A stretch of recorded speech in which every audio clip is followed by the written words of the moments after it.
It's the sound of residents in an Italian town singing to each other to keep their spirits up while they remain in coronavirus lockdown. And if experts' predictions come true, we could see similar pictures here.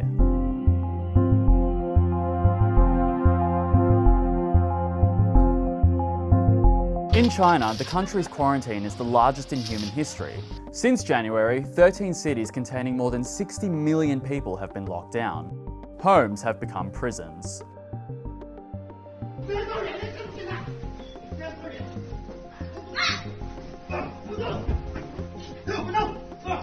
President Xi Jinping has admitted many people living in isolation at home will develop psychological problems of one kind or another. That is what drives people over the edge most, when you just look around and all you can see are the same four walls, 24 hours a day, 7 days a week.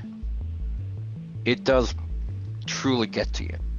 China shut down businesses and schools. Government workers have gone door to door to round up people who are infected, placing them in stadiums and other buildings that have been converted to makeshift hospitals. Rates of domestic violence have soared, and Chinese phone companies are submitting movement data for government apps that track where people have been. Has the social cost been worth it? The results, if they are to be believed, are encouraging.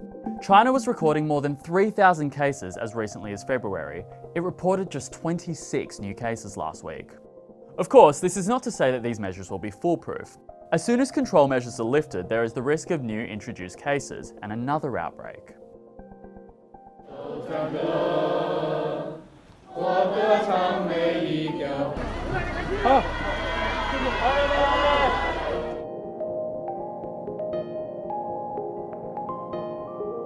In Italy, where thousands have died, restrictions are just as tough. People are mandated to keep at least 3 feet away from anyone else or face up to 3 months in jail.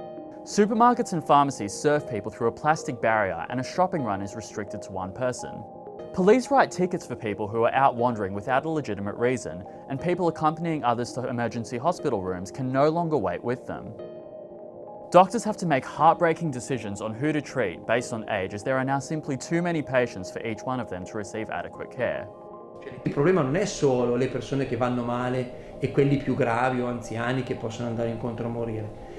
Un'epidemia del genere, se non controllata in termini di diffusione, mette in ginocchio completamente tutti gli ospedali. We're yet to see if the success in lowering the spread of the virus in China will be replicated in Italy.